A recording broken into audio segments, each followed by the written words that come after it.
525 with our guest from the Windsor 7th Fire and Rescue Department. Thank you very much, sir. I got the floor. You guys are all eating? There you go. This will be perfect. I've been sticking on their heads. And we'll just ask a question or two. It's on tape here. We'll get to it. We were gonna make chili so you guys would feel at home, but it's a little bit too. The food won't stop us. The food will stop you. Awesome. Well, thank you for having us. I'm Chris Casey. I'm the new fire chief, and I'm honored to be here today with all of you. Certainly have with me some fine esteemed folks. First of all, our board member, Matt Pearson, is here. Operations Chief Mike Blackwell, and Fire Marshal Sandy Friedrichs. You probably said it wrong most of the time, but I saw our voicemail the other day. So we're honored to be here and make some presentation. We have two items on the agenda that I see, and so first, I think, and much quicker, easier discussion would be talking about our 2018 International Fire Code and just some of the finer points of that and where we'd like to hopefully see on a consent agenda, hopefully if you're up to that, understanding where that's at. I'm going to turn that to Sandy, who's going to speak more about that, and I will handle the fire station number 4 agenda item. So with that, Sandy. I brought my books just in case you quiz me. So in your packet. And I downloaded it. Well, that's better. You can search that way. In your packet that was put together, you have 2 resolutions. One is the 2013 one, so that's our current code amendments.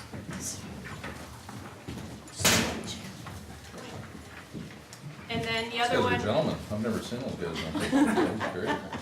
And then the other one's the 2018-0004 resolution, which is the amendments we'd like to get put into our district. These amendments have been approved already by our fire board and by the town of Severance, so just bringing them in front of you guys. There's not much change from the last resolution. It might look a little longer, but I cleaned it up and tried to make it as easy as possible for contractors to be able to read from their questions. It's doing a lot of research on a lot of the departments around us. I've come in line with most of them on most of the things and things that we could actually come in line with them to make it easier for contractors. Some of the changes in here, I just highlighted a couple changes. Like I said, most of it stayed the same. For access points, we cleaned that up. For dead ends, gates, drive aisles, all that. We took a lot of the amendments out and are going completely just what the code says.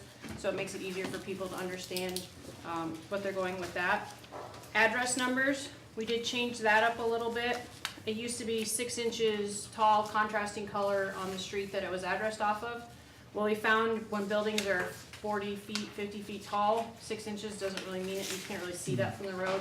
So we have it based on the type of construction, so if it's multifamily or commercial, depending on how many stories the building is. So the more stories, the bigger the numbers will be for us. Shouldn't be too big of a deal with the contractors for that, and that would help us out a lot on that. If you looked at both of them, the fire protection systems, like I said, I tried to make it as easy as possible. So I actually broke it out by the different types of occupancies in here, so if they know they're building an I'm sorry, what page are you on? I'm sorry, number 7 Okay. on the 2018 resolution. Sorry. That's okay, I should have said that, my apologies. So it's chapter 9, fire protection systems, which is sprinkler system requirements. It's just broken down by the type of occupancy to make it easier for the contractors to be able to find what their requirements are for sprinkler systems on that. So it did make it a little longer, but I think it cleaned it up, so there'll be less questions when it has to do with that. For hazardous materials, so another change we did was a very small one. It's on page 11 of the new resolution. We added DISCUS, D-I-S-C-U-S, for hazmat, which is the recommended fire protection practices for distilled spirits beverage facilities. So this is a nationwide, it's kind of a standard best practices that Fort Collins uses, Johnstown Milliken uses. I believe Loveland's going to be putting it in their amendments. So it gives them some more best practices, and most distilleries, most establishments like that are already using this DISCUS. It just adds it into our code so that we have a little more direction with them than we do in the current code. And we also added, or I also added on page 13, which is within the hazmat chapter as well. We added some additional requirements for well drilling and operating. it's just fire extinguishers, some NFPA 704 placards. What those placards are the squares on angles, like a diamond with the 4 colors. It just tells us what the life hazard, flammability hazard, any hazards they have there. It's very easy to put up. The access roads must meet what everybody else has to meet, key access, and then the COGCC, Colorado Gas Commission, just their Rule 600, which they're already meeting anyway if they're dealing with the state on the oil and gas. So they all usually do this, it just wasn't in the code, and this was best practice for around northern Colorado too, for other jurisdictions that deal in oil and gas. So we weren't asking them anything that they're not already doing. Do you know if the requirements under the international code for well drilling are consistent with, at least not inconsistent with COGCC's requirements? They're not as restrictive as COGCC's, so we Okay. go with the most restrictive requirements, and they're also in line with. So if they comply with COGCC, they probably comply then? Yep, Okay. yep. So that's basically everything else in here is exactly the same, just like I said, cleaned up to make it easier to understand and read and get through. A lot of the things we had in our amendments are now in the 2018 code, so I could take those out. Sky lanterns, if that's actually in the 2018 that they're not allowed, so I could take that out of our amendments. Radio amplification systems for bigger buildings, we took that out of the amendments because it's in the 2018. So it took a lot out, quite a bit, and really didn't add too much into the new amendments. We just cleaned up some stuff to make the language easier to understand. So that's really all I have. If you guys have questions on any of this, I don't know if you've had a chance to read it, see the difference between the two, but it's really very minor. I do know that with the 2018, that the building department has not gone to the 2018 in Windsor yet, but they're in the process of. And talking with Russ Weber and when Kelly Dykstra was here, it's not gonna conflict the two codes. Amending them different times won't conflict with each other. They're very close with the 12 and the 18. And if we do come across a conflict, that we will discuss it and work through to do what's best for both the building code and the fire code requirement. So the resolution 2018-04 essentially replaces in its entirety the prior 2013 resolution adopting that? Yep, so we'll get away from the 2012, move to everything the 2018 fire code and those amendments, and the other amendments go away. And I noticed that this resolution doesn't take effect until the governing board approves it. Correct. So I think you need an action by us while we have it. Yes. I believe the last time it was on the consent calendar. But yes, we've had it already approved in severance, and I haven't started enforcing it yet because I wanted to do it district-wide. So they have it enforced, or they have it adopted, and as soon as you guys do, then we'll start enforcing it within our district. Ian, would we foresee that to be on our next, Yes. our meeting? Our next meeting? February 11, Okay. soon enough. Oh, Well, yeah. we just wanted to use the workshop with the board, see if you had any questions, and if Yep. you're moving forward, we can do that. And definitely, if you have any questions before the February 11th, please feel free to contact me in any way. I know can be some boring stuff, but. Is there any other questions? Yes, sir. This may be off topic, but Mhm.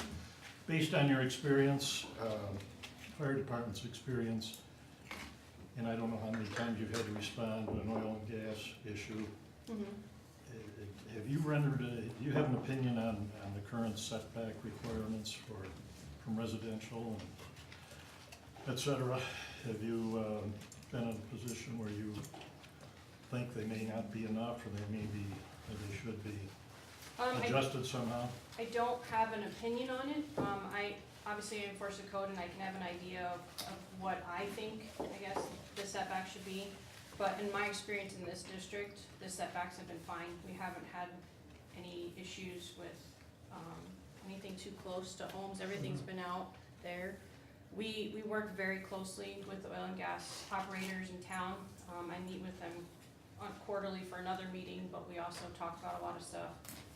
I don't think that what our town requires and what COGC requires is unreasonable. I may go against what some people think, but just by seeing what I've seen, they're not built right on top of a home, literally, so. And Okay. they're fairly, I mean, they're fairly safe for being an industrial complex. They are fairly safe. Thanks. Sir? Along the same lines, this question comes up, concern, citizens have a fear or perception that if there's a spill, if there's a leak, if there's a fire, if there's an explosion, there may be some type of toxic fumes, gas. When you all get called out to something, do you have sensors that We do. you know what you're going into? We have, on our battalion chief car and all of our engines, we do have gas monitors. And we actually specifically bought 2 gas monitors that are for oil and gas sites that monitor some stuff that's a little different than what like we would take into your home for CO. Right. And also within the county, we have monitors that are, they're at different fire departments that we can call and bring in, and those will actually help us. They're a little more high-tech, and they can bring those into those incidents. And then any big incident or any incident, COGC can be involved, and they have other monitors as well. But we don't go in blind. We do have some monitors to be able to go in and at least know that it's bad for us or good for us. Okay, and so follow that, if it was bad, there would be a way of notifying the police department and letting neighbors know that, Mhm. okay, and depending which way the wind's going and all that kind Yep. of stuff, right? We have a reverse 911 system that lets everybody know. LIDA and what's the one over Code Red? Code Red. Code red. We can activate those through dispatch and through our station and let people know if the wind's moving, what direction, and what needs to be evacuated. And, also the EOC, any spill or big incident, Mhm. Roy Rudisell is let known about it, and the county EOC, and they help us with that stuff. So then I would assume you would go in accordingly, right? If you, Yes, ma'am. if there was something, you have the equipment and things to be proactively. Yep. Okay. We don't wanna put ourselves in danger as well, so. And we'll monitor the area around, probably even close to half a mile around, just to make sure. I mean, if they're really, really high within that vicinity, then we'll continue to move out with our monitors to determine where the safe limits are at. Has that changed a lot since like 2017?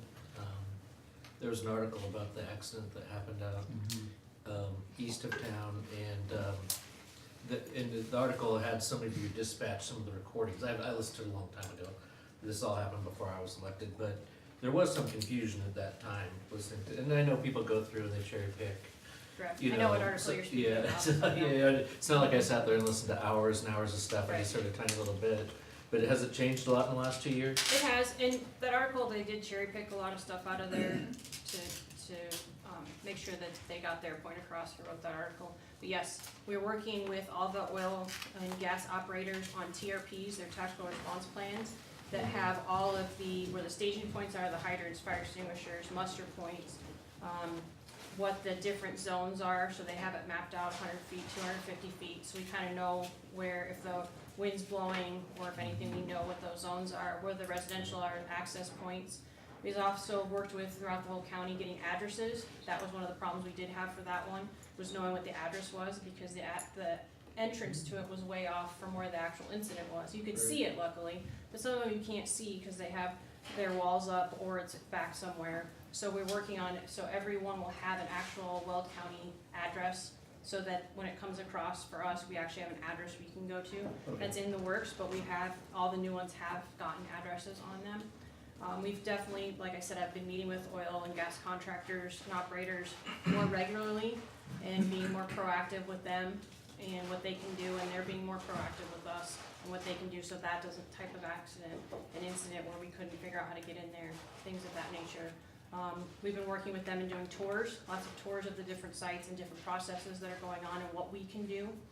They have tanks of water on site for a lot of their processes, and at least with extraction, they are now building, so storage connection is what we have on the side of our engine and on our fire department connections on all the buildings that we can flow water through. They're putting those connections on their water tanks so that we could use them if we need to use them for extra water on site. That's big. So that's one company that's starting it. They're kind of pioneering that way, and hopefully if that works, we can maybe ask the other companies to do that as well. Which company? Extractions. Extractions, Yep. okay. They just started doing it in Brighton. That was kind of their test area, but they will be bringing them up here as well to do that. So we're definitely since then, that kind of, no pun intended, sparked some interest in all of us. And we've definitely been meeting a lot more. We're doing a lot of trainings, our crews have been doing a lot more trainings on oil and gas and how to respond. We got our 2 gas monitors that are specific for oil and gas sites right after that incident as well. And we've also been talking about doing inspections from our standpoint on oil and gas sites too, and working in that way. Greeley already does that, their fire departments have been doing that for about 3 years. I've been working closely with their inspector to try to hopefully get that started over here, which Chief seems really interested in that as well, so that'll help.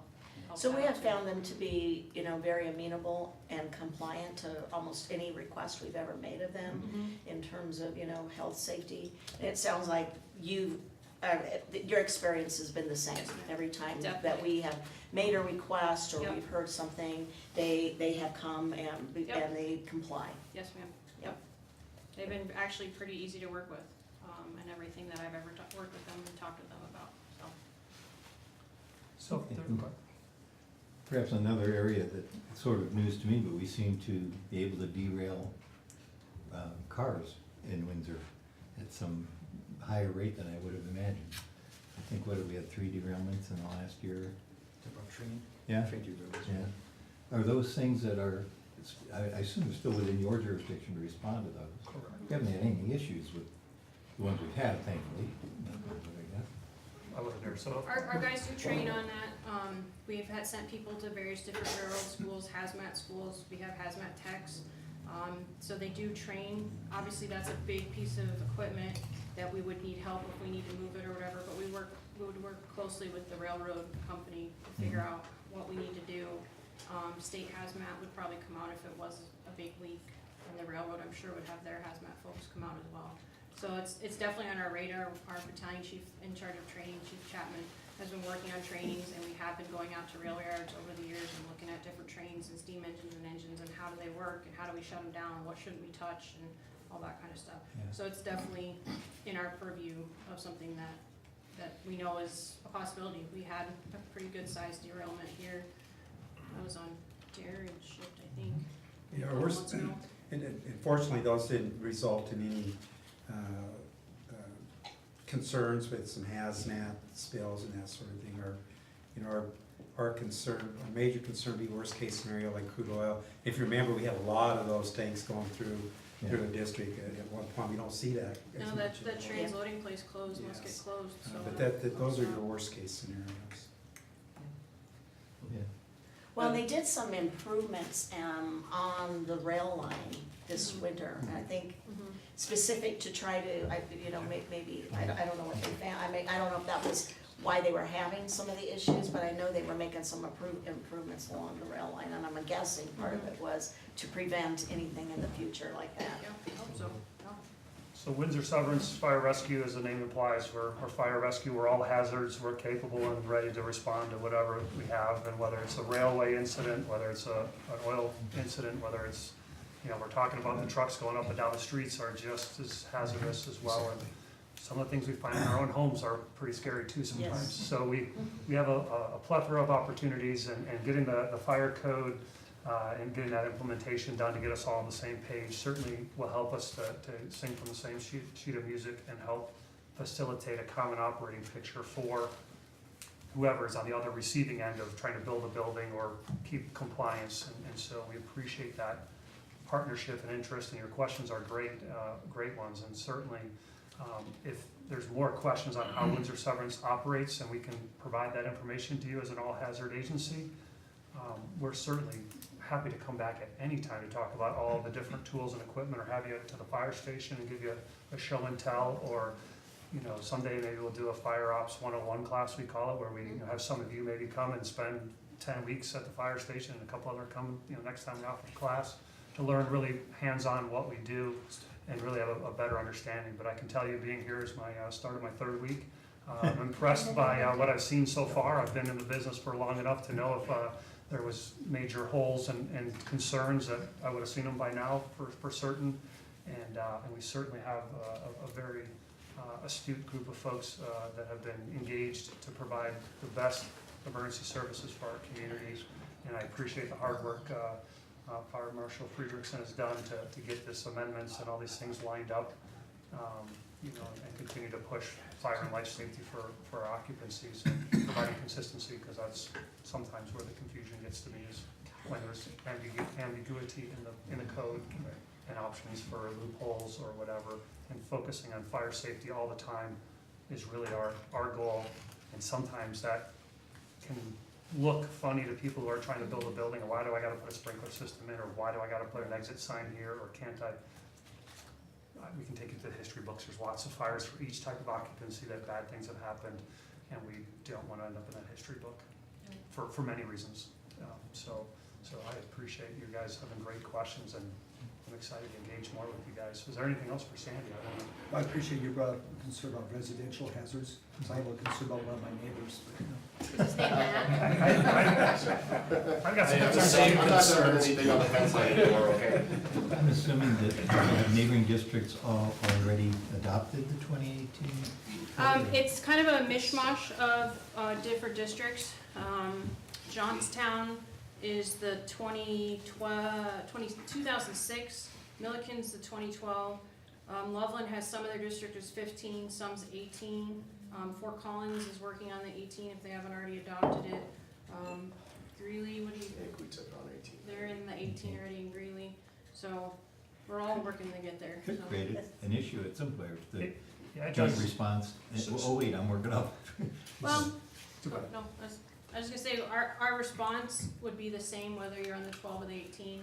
The fire sprinkler stuff hasn't changed too much between the two, but some of the access requirements, It's more could definitely be different, construction. but, yep. Well, and too, I just tell the whole board, a lot of times it is common to skip a code, so it's pretty common to be like 12 and skip the 15 altogether and do the Yep. 18.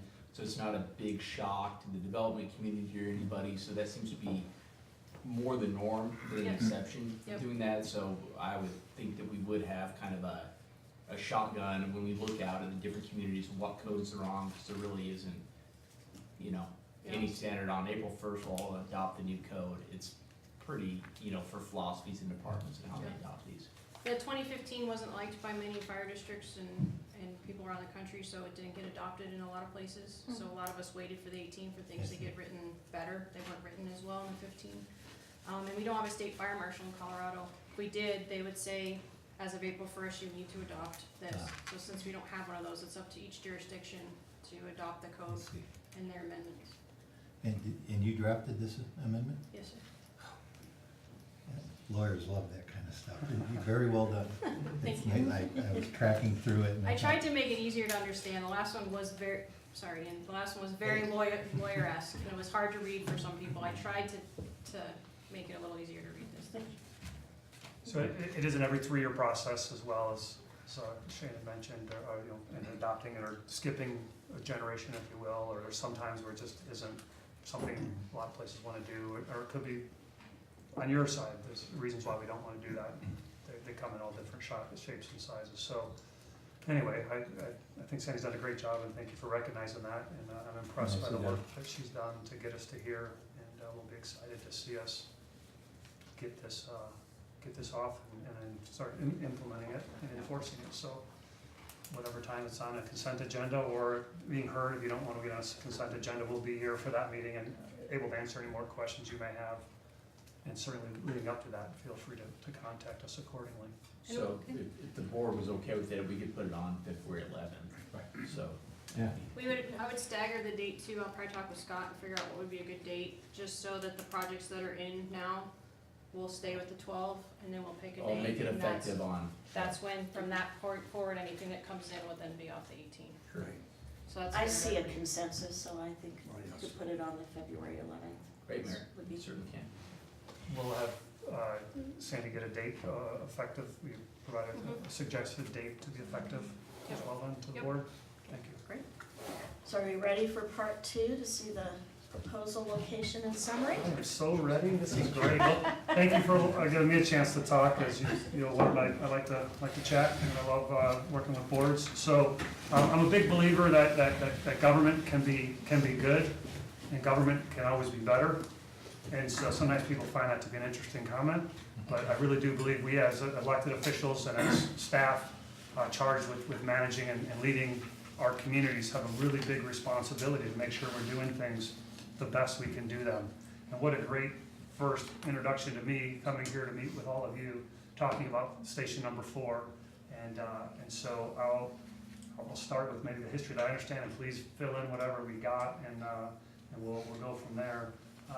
So we've got 30 plus acres or so that are located at the corner of Crossroads and 257 that were donated in about December of 2016 to the town of Windsor, as I understand that. Sometime after that, we began talking about it would be a great location for a fire station. We still believe that to be very true. We've got some maps I'll share with you shortly. On that site has some challenges, being that currently that there's a couple right-of-ways that come from 257 to the east. We've got a 150-foot CDOT right-of-way. There's a 20-foot electric right-of-way. There's a 30-foot gas right-of-way, and then a 50-foot water line right-of-way. On top of that, there's another 75-foot that's temporary easement on that site. So it encroaches pretty far into that frontage road on all these easements. The 75-foot one will go away likely before this project is off the ground and done, as I understand it. So Greeley wants to extend a water line, they've asked us for an easement to go through there, so that's a yet to be built water line for Greeley.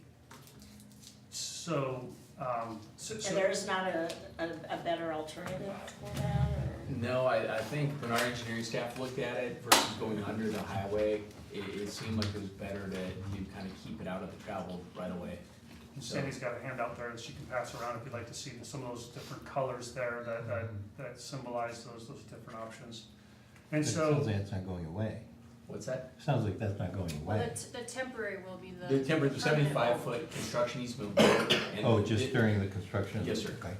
so we're still at 200-foot right-of-way, I believe, from the center of 257 into the property. So wherever that graphic depicts that, there is some significant frontage that restricts that. And then as well as on the Crossroads extension, there will be another easement that's required on there as well, and that easement is on it's about 120 to 130 feet on each side, it's about 65 foot center there as well. So that eats up the northern edge of the parcel that we're looking at. We're interested in this we're interested in the southeast corner here, this parcel here, this extended. We're interested in this corner in here, and so when you eat this up here and eat part of it there, it's about, our architect today looked at it, it's about 1.9 acres of land that's essentially an easement property, which creates, some acreage that gets kind of eaten up by that. The parcel we're looking at here is about 7.5 acres, as you recall, this piece here. Our design and interest in this building right here was a conceptual design. I'm not sure that today that's what we would really design without having some really good dialogue that we need that much building. That's about 20,000 square feet of building. It includes this about 75 to 100 foot person training facility that could be considerably expensive to build, as well as would require more acreage. So depending on what we want to talk about here today, how much of a need, this is on the table for us to really continue to discuss whether we need that. The number of bays is a discussion point we have. And so depending on what we do, if we were to shrink that building up, there is potential that we don't need the 7.5 acres. If we do this whole piece here, we're pushing, because of that frontage and everything, we're going to use a good we need about 3 acres to build the site. Potentially 4, depending on how that looks without that. So mostly that has to do with the site here, as you can see, proposed. If we were to build this training facility here, this obviously parking lot is quite a bit of infrastructure improvement, as well as just square foot. So that's where that gets eaten up. If we were to lose that, we would obviously have a considerable amount left. If we didn't use this south section of land and left that for either the town, if there was some consideration and need from the town to create some town function here, or if your interests are to sell that off and commercially develop it, or whatever you choose to do, that's got some potential as well. So before we make those decisions, we really need to decide on this and decide on what maybe the town's needs are for the rest of the property. If you built that training facility, would it be open to the public facility? Or could it have that potential? Absolutely, it definitely would have, if we were to build it, it would definitely have a community room feel. From a staff perspective, from talking with That's the what I was board, gonna ask. Yeah. is, do we have other like facilities that are in the community? Is this really a need we have in the community? Price per square foot, it's a fairly expensive proposition. So as the chief, I would want to be talking about kind of that return on investment. Are we gonna see that thing used every day? Then that's a whole nother ballgame. It's gonna be used 3 times a year by an HOA and, once. Right, or is there a bigger and better use that even like if the town partnered with you on something that we know we have missing in our portfolio of, that, a space that is needed? I mean, that sounds like that could be a flexible conversation Absolutely. as to what that becomes, as long as there is the ability to also do the training that you need, but you're not in there training every day, it doesn't sound like, so. So Madam Mayor, that's exactly right. That's that better government piece. So instead of just going, hey, we could build this, if we talk about what our global needs are as a community and develop that for those reasons, then I think as an agency and as a community, we have purpose for that. And then we can talk about money and things, which we'll get to at some point. But that's just a little detail. So with that, this other piece that's important is this part is more in the floodplain. So we do have some concern about floodplain in this northern corner of this property. So there is some discussion about, regardless of what happens, creating some sort of emergency access. So if we had to get out of the property, we can get out and head out this drive here. This drive is not designed for ingress and egress as a matter of business, but if this does get flooded in that 100-year flood, it doesn't seem to happen more than every 100 years for some reason, right? Is that accurate? Every 10 years we have a 100-year flood. About every 7 years. Only in Arizona. So that is one of our concerns for this parcel here as it sits today and as it goes. So infrastructure, we talked about the right-of-way. So right now there is no water. I still in my head just hearing about it really the last couple of days, trying to get my head around. If there's a 20-inch main going through here with really water, and our water is coming over here, I don't know why we can't tap off it, but right now our concern is that we have to go under the road, under the railroad tracks to bring this water in. And we're in the $350,000 to $400,000 estimated cost just to bring water in.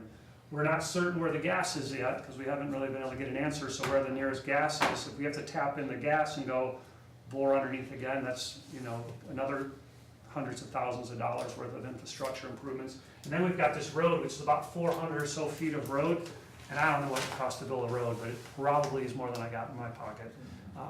And so we have some pretty expensive infrastructure improvements to this parcel. So as a fire district, my concerns are wondering is, how do we partner with that? How do we manage that? Is that something that's all on our dime, and then as this thing gets developed, we get, some sort of agreements for the other parcels that they help pay back into that as a kind of special assessment, or however that happens, and I'm actually not super familiar with that, so I'm hoping Shane is a magician at that and can help us understand that. Magician. Well, I would just tell you for your Greeley water line, I'm pretty sure that's a raw water line, so you wouldn't want to tap into Yeah, that. that's, we kind of heard it wasn't, so I just was Yeah, hoping so, maybe so somebody I, did something different. even if Greeley said, sure, take it, I don't think you want to drink it. Okay, Unless he wants to build a water treatment plant. no, That would and we're be gonna something. avoid that infrastructure at all. If we can avoid any infrastructure costs, we're gonna try to avoid that, and not making a water treatment facility would probably one of the easier ways to. Is there a reason, is it because of the easements that the exit from the station out is to the north, and why doesn't it dump right onto 257? So CDOT has a lot of concern, we have a lot of concerns about that from a safety perspective. So folks are coming down the hill, right, you understand how this property sits. So we're already, concerned, not concerned, but there are concerns with traffic and safety. Anytime we can dump out to here, now we're controlling the signal, which is another infrastructure expense I didn't get to yet, but there's a infrastructure, $60,000 to $100,000 estimated signaling upgrade to this. So we would have technology that the minute we open the doors and say we're going to a call is gonna start to change this light so that we have access to it, and it's gonna turn everything else red, and we're gonna be able to do whichever way we need to go on this road. And so this is the best practice design for a fire station, and you won't see, I don't think, a fire station probably built in today's world unless that would dump onto a highway. Well, and also, CDOT has standards for distances from main intersections anyway, so if this were a Taco Bell, it wouldn't get direct access out on Right. the highway, likely, it would still need to do its side street that accesses them. So, yeah, curb cuts are just not popular with a lot of those folks, and nor are we this close to an intersection as well, and this is the safest thing for our folks to actually get out, so it's a great question. They were okay with that south going to the wastewater treatment plant. CDOT was okay with us using that as emergency in and out if we needed Oh, it. the sewer treatment plant. Sewer treatment, Yeah. sewer treatment plant. That we could use that as an emergency if it flooded or whatever, but not for any other use than that. Is that Crossroads across the street? This is Crossroads, I'm sorry, I didn't orient you, this is Crossroads here, correct, and you see this only like, kinda like half the road, cause this is a 2-lane. When this gets, if it was to get developed in a greater sense, and the master plans are, the other 2 lanes would come in over here, and this would then align up a little bit more in line with the highway, what the thoughts are, That would be the extension, right? The extension was Is it gonna require acceleration or deceleration lanes out onto 257? at this time, they are not requiring any acceleration or deceleration lanes based upon usage at this point. Now, if this was all to develop and to create a more vehicles per day and or whatever the traffic study shows, then they may require that, hence the reason they have all that right of way already established for them.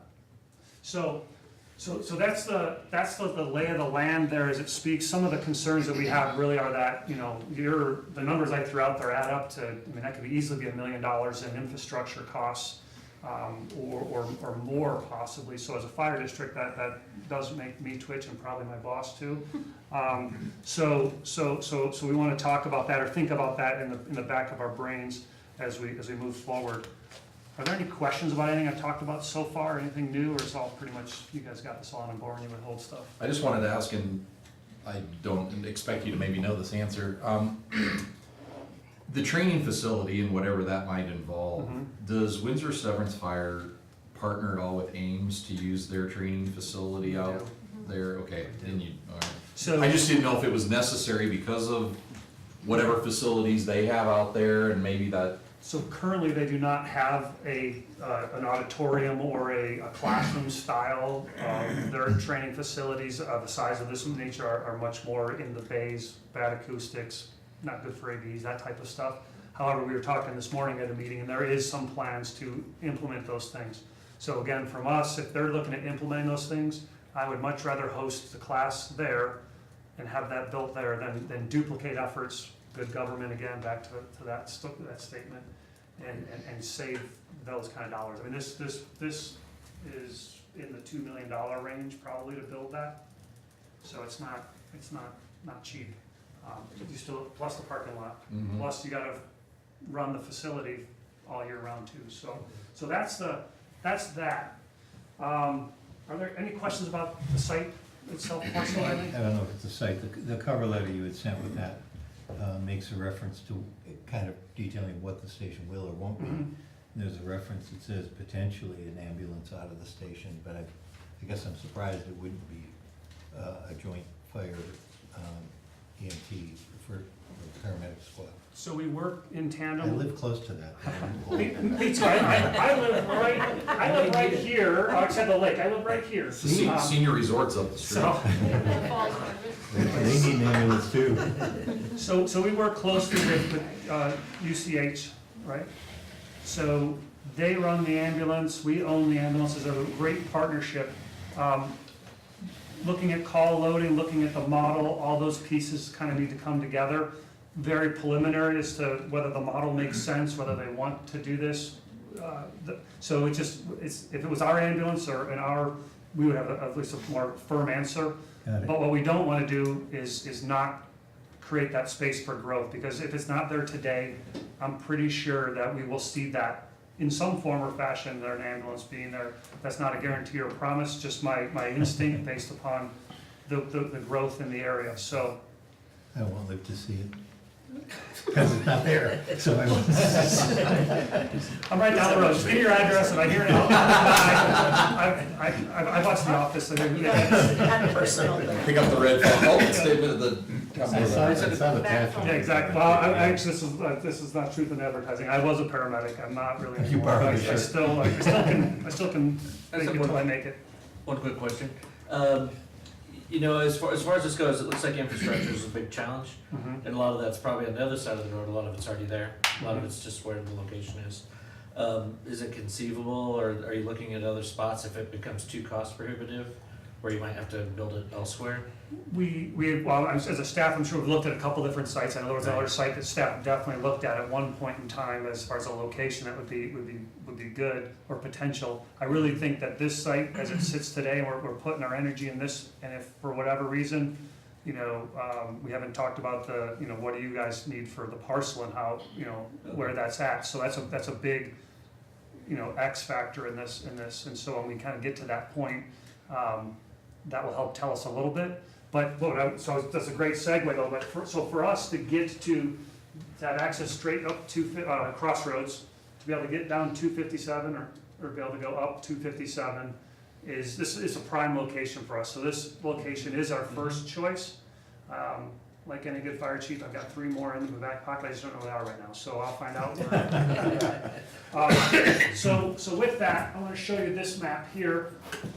This map really shows this line here. So this is a crossroad. I got my hand model here. So this is Crossroads here. This is the 257. So if the station is right here, to be able to get all the way up in here, this is the rain dance area. We suspect that the station would respond to rain dance. This station would be able to respond much into this area, which is the downtown area that we currently are seeing quite a bit of concurrent calls occurring. So when we have one call, the other one comes in. Well, that's coming either from Severance or from all the way out at station number 3 out at the highway. So this will add a considerable amount of backfill into the town where we have a lot of calls, as well as be able to take that out to rain dance and be able to get into the subdivision that starts with an S that for some reason I can't remember. Steeplechase, which is right here. So this is a 5-minute response time for these areas. So this is station number 3. So this area would get about a 5 to 7 minute response time from 3, and probably a 5 to 7 minute response from 4. So we'll figure out where those lines are to be able to provide that service to Steeplechase. But backfilling into here, I'm pretty confident that all of this will, not pretty confident, I'll show you our proposed map. If we put the station in, the proposed station, all that white goes away with 5 to 7 minute response times depending on which color you're looking at. So the darker colors are the 5 to 7 minutes, and the lighter colors are less than 5 minutes. Chief, does that assume that Crossroads will not be extended to the east? Are you assuming based on current roadway? Yes.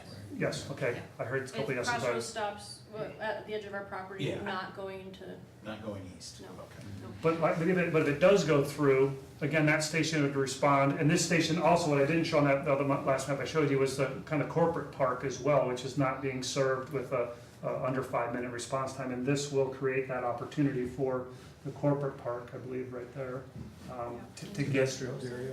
I'm see how good I'm getting, right there, I'm like the weather person, right there.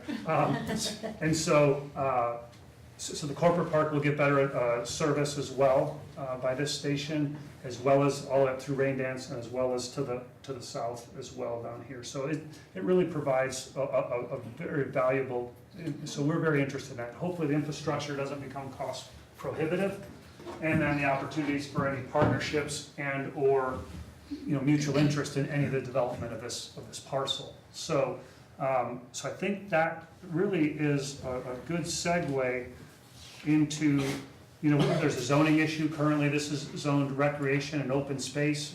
We would need it zoned appropriately. If we talk about whether or not we're gonna do the training site or not, depending on how we would subdivide that parcel, we don't necessarily need the whole 7.5 acres if we're not gonna use the 7.5 acres. If for some reason you were not interested in subdividing and wanted all 7.5 acres to go to us, we have to have that conversation, just because price becomes a factor for each acre, of course. So, one of the comments that we have is, for us as a need is facilities, fleet facilities. So maybe one of these bays, or 2 of these bays, I don't think we need all 5 of them realistically. So maybe those two on one side, on this side for sure, would end up being fleet mechanic space for us. And so what looks like a nice big station, there's actually a wall there, and two of those bays are fleet. If for some reason expansion occurs down the road, maybe then we can always, make those response bays. I feel pretty comfortable that a 3-bay station is probably gonna be enough for us to do. The drive-through component that we looked at before is really important for us for safety and be able to pull through. That's one of our kind of, non-negotiables for us for a site plan. Did we talk about our police potentially having a substation too?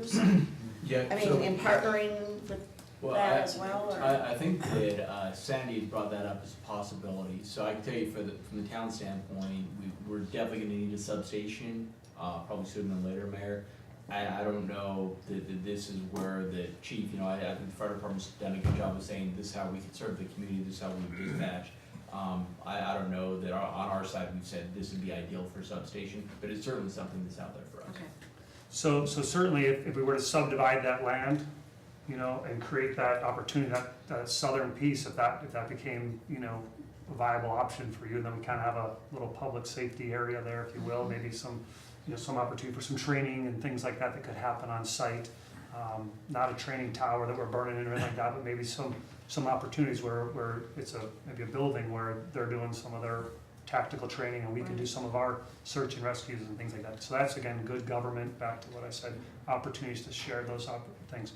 I don't know if it was just a matter of having an office and needing somewhere that, that we couldn't put an office in our facility, but if you want a true substation and whatever else that requires. It would need to be a real deal, we need Yeah. to be able to process people and, it needs to I be the prefer those to be a separate building, Yeah, just for a Right. multitude of reasons.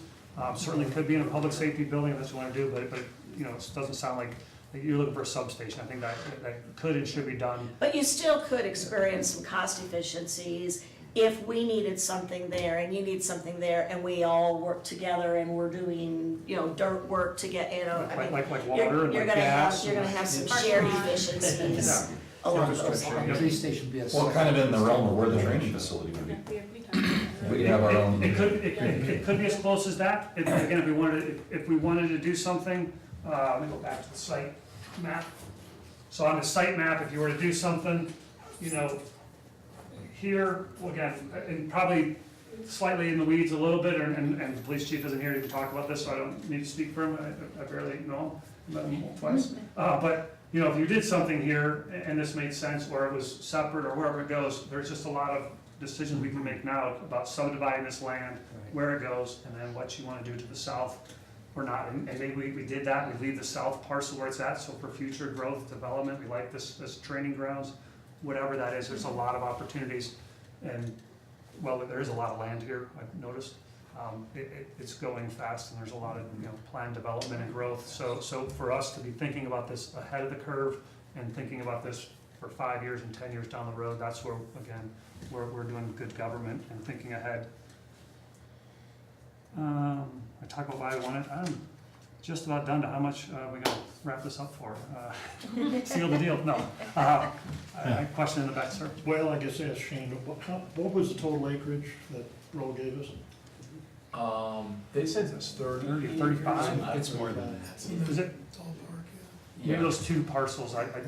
We got the agreement right here. I can. That's Yeah, okay. I was thinking 30 to 40. It Yeah, was, maybe it's 35. yeah, but I think there is a lot that's in wetlands, so Yeah. what's Usable. usable, I think is Yeah. markedly less than 30. Well, that's what I was gonna ask you. I mean, have we earmarked it for something, watchable wildlife, or? We Something to do do with have, we moved the archery range out on that parcel, it's been relocated and it's fantastic. We have the trail going through there.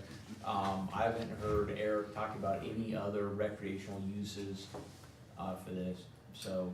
There's gravel mining, I think, that's reserved by Right. Could change. Was that given to us as consideration for us doing something? It was given to us. Charitable donation? The There was plat a- on that agreement says 145 acres. Right, that sounds about right. So then is the 40 we're talking about, is that the usable, or is that just what takes out? I guess the- those two On parcels. the plat, exhibit B is depiction of mining cells, so this is the whole piece you guys got, and it shows here commercial is just these two lots down here, right on 257. And the commercial was limited in the deal. We specifically agreed that in perpetuity, there would be no commercial use of any portion of the parcel they gave to us. Because we initially said to them, you know, you can't develop commercially. They wanted to hold some back for commercial at the corner. But because of the floodplain issues and all that, we talked them out of that. So by reversing that, what they said is, sure, we'll give it to you, but you can't turn it over to someone for commercial use. If you're not gonna let us do it, no one else can do it either. So it's closed to commercial use under the terms of that Yeah, reservation. isn't there actually some kind of conservation easement There, attributable to that? there was the Kodak Watchable Wildlife Area somewhere in this property, but that was not strictly a conservation easement. Okay. So I believe our use would conform with the Yes. covenants of the conveyance of the property, so Right. so we're good there.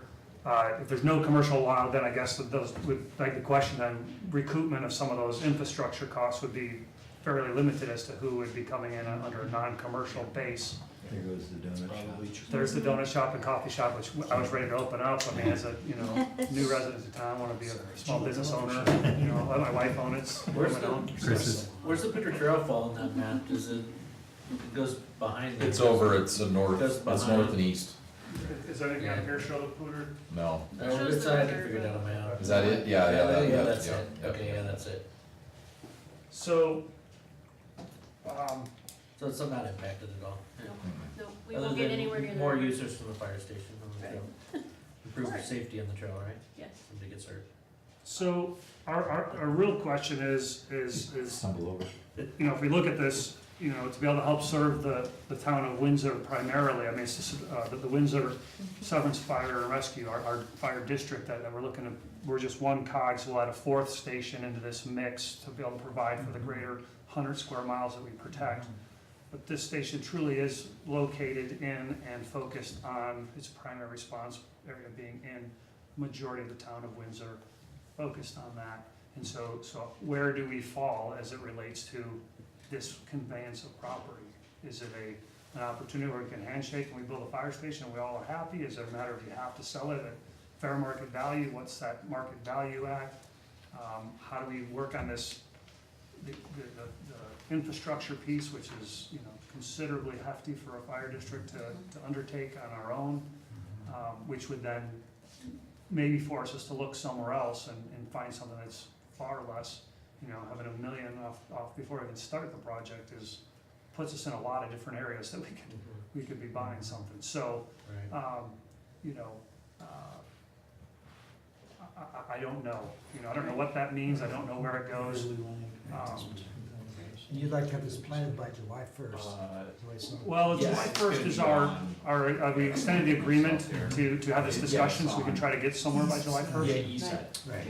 Or June? Yeah, but the Is there- timeline, Yeah, we yeah, put that July is right. 1st, That just is to right. do The that. timeline we have, we talked about, Sandy did a timeline, she said if we were to all keep moving forward, we'd be 2 years out. And by July 1, there's some, I forget. On that map you put down there, what is the southern border of your district? It's the white. This whole this red boundary is what it is. So all the white is our district. All the white and within And these that's red, 34. within these red This boundaries. is 34, this is 10th Street, where the Okay, bypass. yeah, yep. So there's some areas that are accessed down So here on those, 10th what, you Street as have those well. little islands and Yep. pockets? Yeah, that's Yep, weird. that's all part of the. One of them's gone, this piece right here is now Greeley's, but other than that, it's everything else in there. How did we get those little pieces down here? Yeah. It's weird. Fire district. So, so just to kind of continue with this conversation, I can't speak for my board, Of course. but for myself, I would hope that this board would give this some special consideration, because this was a gift to us. I'm not saying, I'm not saying exactly what the deal would be and how we could strike that, but I think we need to recognize that anything that we aren't making consideration for and helping might put you in a situation where you have to go back to our citizens, and ask for additional money, which at the end of the day, that's who's gonna pay, that's who pays for it in one way or another. And if we can work together in a partnership, collaboratively, perhaps end up getting something at the end of the day that we need or want for our future as well, I think it would behoove us to really work together on something and recognize that really these folks are a good partner. They are at the top of the, I mean, number one, whenever we survey our citizens is safety. Safety, safety, safety, and I think we need to recognize that, and as part of whatever the deal is that we end up striking at the end of the day. I'm intrigued by the idea of some type of joint service center too, with a multi-purpose training room, community room, maybe a police station here if there's a way to. I'd like to explore that idea of multiple use for the property. And so one idea that occurs to me just for the board's consideration would be, if we took the land value, so we have an appraisal, let's just say it's $125,000, I mean, just make up a number. I think we could say, okay, fire department, we don't want that money up front. Is we go through and we develop these other 3 acres, either if somebody else comes in and pays you into the infrastructure, we get our $150,000 back first and then you get reimbursed, or if it's a town, we would say credit the $125,000 against whatever additional costs we have going to you. So I think we could structure it to where maybe the town would get whole possibly in some near future, but it'd be no cash up front for the fire district. But in the end, let's say for example, we do put a substation there. I don't think we'd want to say, okay, well here's your check for $400,000, forget that we gave you the property. I think we'd probably want to say, let's subtract out the $125,000 land value and see what remains. I think that sounds very fair, and I can't speak for the board, and I don't know if Matt can, but if you want to jump in on that, Matt, or? No, that sounds, really, we just wouldn't want to proceed forward to, more find out what it was gonna cost and what the conversation we're having here right now, and how that's gonna impact us, because we wanna, again, as the mayor said, we wanna impact our taxpayers the least That's amount right. possible financially, if we are to purchase this land or have to look at another parcel of land, there's the potential of us going for a mill levy increase to not only afford that, but also to run it at that point. So that dips us more into our reserves. Excuse me, I'm just getting over kind of losing my voice in the cold here. So, so as you're saying, in lieu of fees or things like that, or as it develops out, is definitely something that I believe that the board would be on board with. At least from I think most of our community, if they haven't been, they should be very cognizant that your board has operated without asking for any kind of increase for a very long time, and yet you continue to ratchet up your level of service time and time again. And so I think, being very appreciative how fiscally responsible you've been, and I think that a partnership and something how we could work together would continue to show our community that, and also I think show our community that we play together. I mean, that we are, even though you are your own district, separate from the town, that we need each other here, and you're an important component to this community. Our mutual interest in the community that we serve, you serve it in a way and we serve it in a different way, but they dovetail right in. Absolutely. And we're focused on the mission. I want to, one second, I just want to be clear, we haven't done the math and the figuring out about where the mill rate is, or it's been 10 years since we've done a mill rate increase. And before that was like 14 years, I believe, so we've done like 2 mill rate increases in the last 20 to 25 years or so. But if we do, it would be, we still have a concern for station number 5 is in this mix as well. Yeah, So we have to kind of, again, look at that 100 square miles. Our first blush really on that probably is it was probably in the town of Windsor as well, most likely, but up, somewhere up north a bit. Again, that just adds another cog in the wheel of our response and ability to get emergency responders to our community, and in the 5, 6 station, 10, 15 years, who knows where that next places will go. But 4 and 5 are real, and so the sooner we get this project going, and the sooner we look at that from a best practice and looking at our cash reserves and our planning as we look forward in the next 10 years. This station, I'd like to see Station 4 sooner than later. I'd like to see Station 5 land being discussed sooner than later, not the building, but just getting land because it's getting tighter and tighter.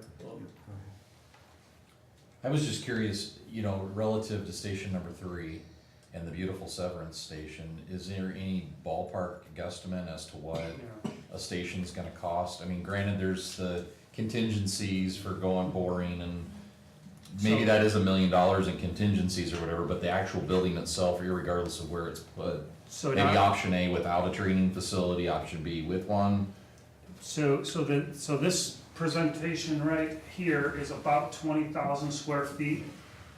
Some of that's bay space and everything, so it's not an exact square foot, but we talked to the architect, going rate now is about $375 a square foot, so you can do some math on that. It's pretty hefty.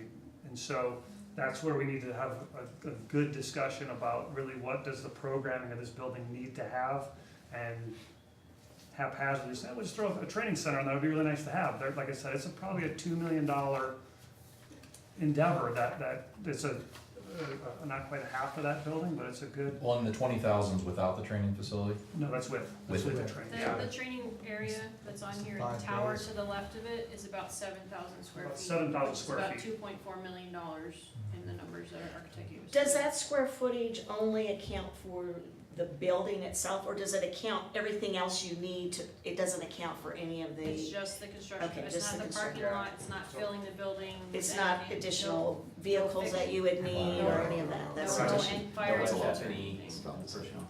So our staff just had a very good exercise there. We met, talked about 10-year capitalization planning, looking at really where that's at, looking at our cash reserve that we've been working towards this, knowing this, so very, very well disciplined board members and staff that have worked hard to ratchet things down, create good budgets, and put us in a position to be having this conversation, and how we do this, and whether or not we need a mill levy, whether increase, whether we need to finance the building, pay cash. There's a few different ways to skin the cat here, but we're in a position to be having this conversation, which is great for someone like me walking in the door. It's just a matter of having those discussions as to who, how, and why that should happen. I know we talked about some grant opportunities potentially with a joint site that, you know, I don't have a whole lot of knowledge in that. So if there are Well, opportunities. I think like, Department of Local Affairs would be, you know, a $1 million tier 2 grant, we would have a good shot at that, which would certainly help out. You know, I think from a financing standpoint, knowing that Gallagher is gonna almost certainly, you said ratchet down, like, yeah, well, here you go, Yeah. welcome to Colorado. So Yeah, odds are pretty good that the mill levy's gonna get ratcheted down again, and your residential assessment rate is gonna drop down. Latest number we heard is possibly 10%, which would be, take you from a 7.2 to 6.5 or so, after the state takes a look at that. So I think you guys are certainly looking at a mill levy, just cause I think you're gonna be operating with less anyway. You're gonna have all this new growth, and you're gonna be lucky to break even, with residential valuation. So, you know, I think from my perspective, because they have some hurdles, the fire district almost certainly has to go to a vote of the people. They're gonna have to go and borrow money and talk about personnel and staffing. I just think if the taxpayers get behind them and say, this is important to us, it's a little leap of faith for the town to say, fine, we're gonna abate this right now. We may get this money in the future if this other acreage develops, whether it's a town or some other opportunity. You know, the community's gotta take a big bite out of this before we would actually be committed to anything, cause I would be blown away, even if you had the reserves to build this. but I think we're gonna have to make a decision before that happens. Oh, It no, sounds no, like right, we that's need what I'm saying, like, so something we in do the June. agreement, Mayor, and then Okay. if the taxpayers don't support it, then Oh, we right. haven't lost anything. But part of our, could part of our partnership though also look with planning or engineering? I mean, infrastructure is a big consideration here, whether or not this will really work or not work, right? And so rather than them kind of going out solo, does it make sense for us to somehow be on that, part of that conversation with them, knowing what we know, looking at other, you know, potential avenues for what we know could maybe work here other than what they're looking at? Well, I mean, I think. In terms of trying to bring all the infrastructure Like that they some need here. pre-hearing Well, designs or? I don't know what that looks like, other than Okay. maybe we should be part of the conversation, so that if there's something that we know that they don't know, why, Maybe you on know, longer term we could answer those plans questions or- sooner rather than later, or redirect them on a path rather than the path they're going down. Right, and I do believe they've talked to, like, you know, Dennis Wagner and Scott. I mean, I think that Okay. staff have been involved Okay. there. And certainly, I think we see it in everybody's best interest for them to do it at the most affordable option that they have. Right, okay. So, Did you want to mention that MOU? Did you- go ahead. So, the MOU? MOU. Oh, so yeah, so, and remember, we did partner with you on the MOU for fees as it related to the, you know, the town hall project, not town hall, but the public works project. Right. You know, and as again, back to working together and wanted to see everyone succeed in our projects and not nickel and dime one another and all that stuff. So we've got goodwill. I think the comments that you make, Shane, about, you know, if we need to, I think it's a lot easier to have a discussion with our citizens going, hey, we are looking at a mill rate. I've got 2 weeks in, so I haven't mastered Gallagher yet, other than I know it's challenging, right? I know that the more houses we're putting up and if the commercial isn't meeting with it, I know that's gonna push some things down, so I got the basics down, that make me slightly concerned, but not hitting the panic button. Chief, we've got an upcoming meeting in a couple days, and I'd be happy to give you 10 minutes on Gallagher at that meeting. While you're drinking coffee is the best time for me to talk to you about it. Perfect. So, but we are gonna have this conversation that if we look at this 10-year capitalization plan we have, I'm working on with staff to talk about a 10-year estimate of how our assessed value and how these pieces go, and all my spreadsheets don't really include a Gallagher factor, so I don't know how to really overlay my experience and where I've come from to go, here's how I think it's gonna go, because I gotta learn that. But if we have that conversation, we look at the cash flow, look at the needs, assessed value and Gallagher effect, and say, wow, we should be looking at a mill levy increase. Station 4, Station 5 funding have been folded into all this, and we expect to be able to pay that. It's a great story to tell Yeah. as to why Yeah. we're looking at this versus we just need some more money. The fire district has been fantastic, I believe, in its fiduciary responsibility and creating what was setting us up for success today. We want to make sure we set ourselves up for success tomorrow. And sometimes building the building is an easy part. It's the staffing, it's the fire trucks that go in it, it's the, you know, additional training we need, all that stuff, which in my experience and understanding, it all gets plugged in somewhere. It's not a forgotten, hey, I show you the magic and I don't tell the board about all the behind the scenes costs. That's not how I operate. So it sounds like we've got at least a lot of good interest here. That's positive. If we wait until November for an election and create that, you know, we push the timeline a little bit. I don't know that I.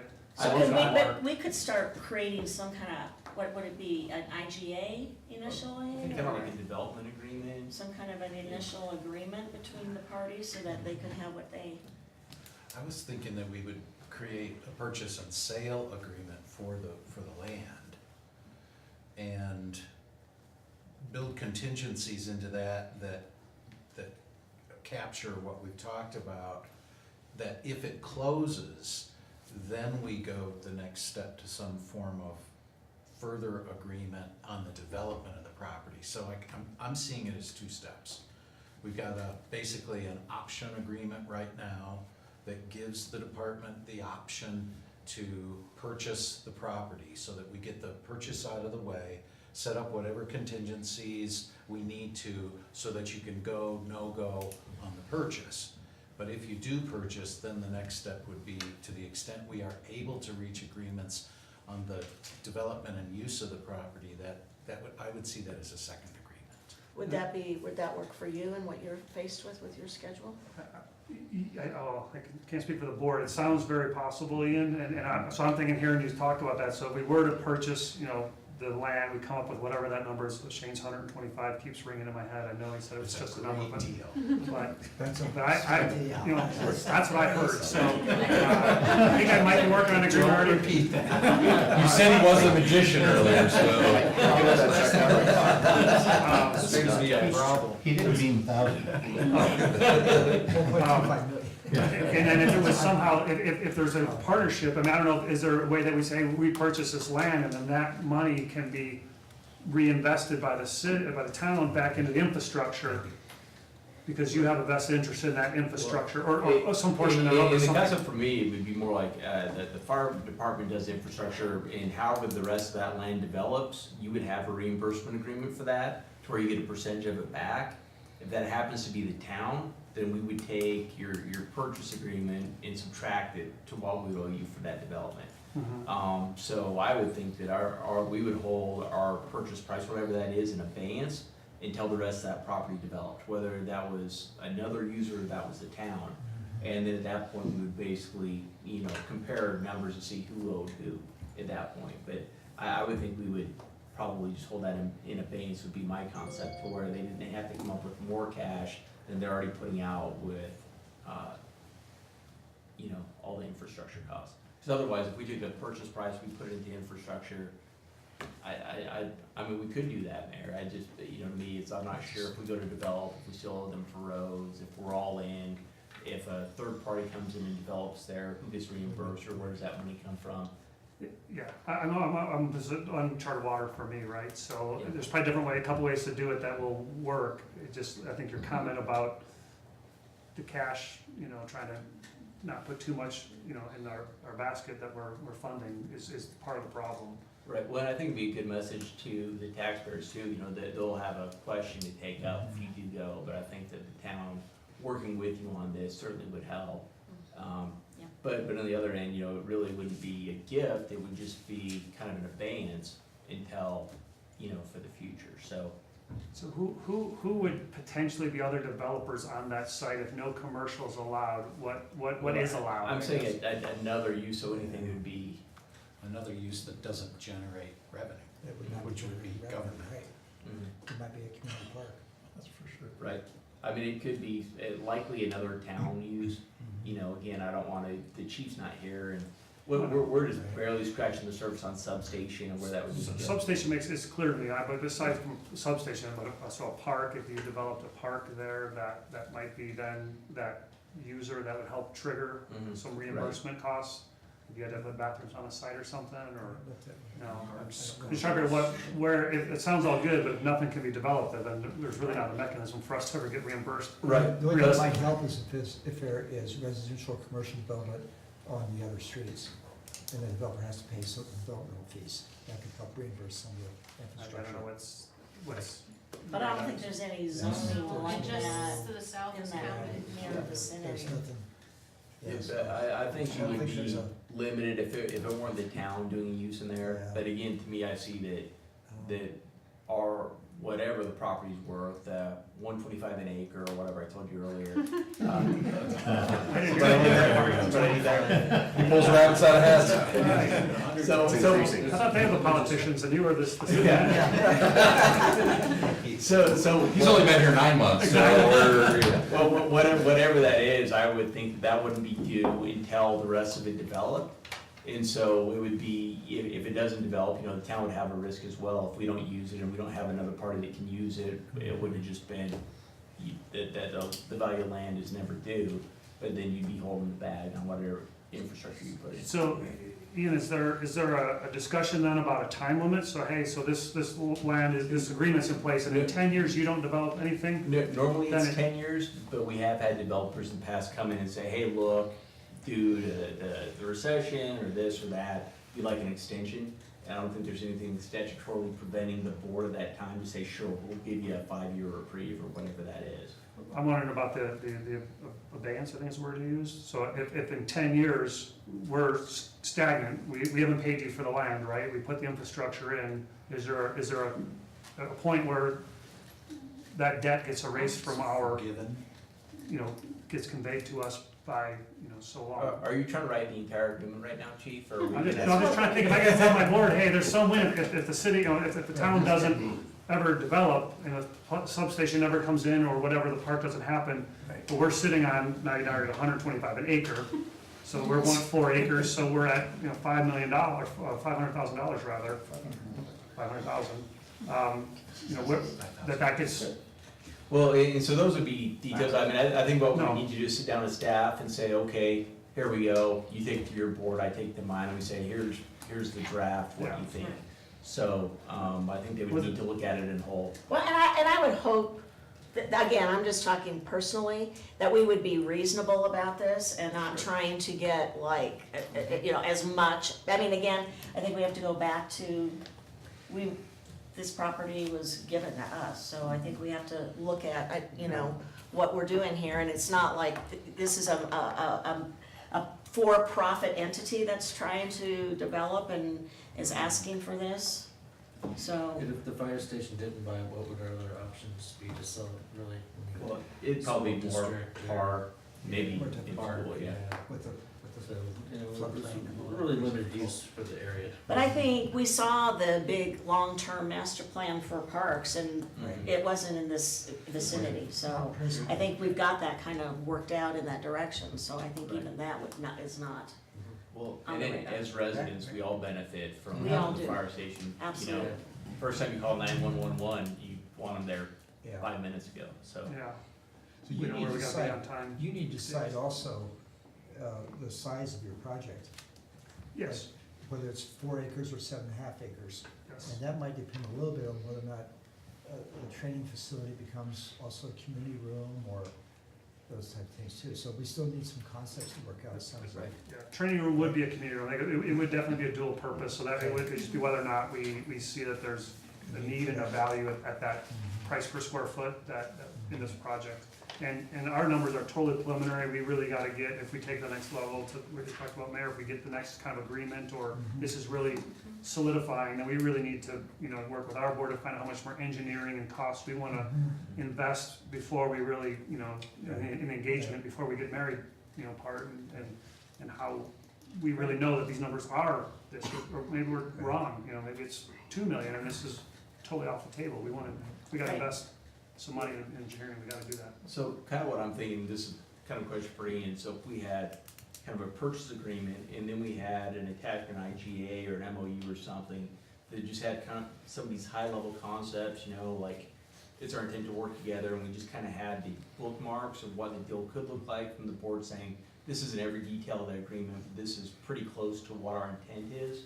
I'm just thinking, give them, because I don't want them to have an agreement to purchase and they go to the voters and not sure if we're gonna sell it to them or give it to them. I think I'd rather get it, even if we don't have it completely nailed down, I'd rather at least have kind of an attachment A that has a pretty good idea of what this agreement's gonna look like. Yeah.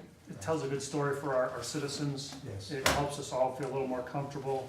You know, part of me wanting to try to put this together with a group of board that's together, if we go too long, there's another election and we have a set of new faces at the table, that changes the dynamics and puts us back.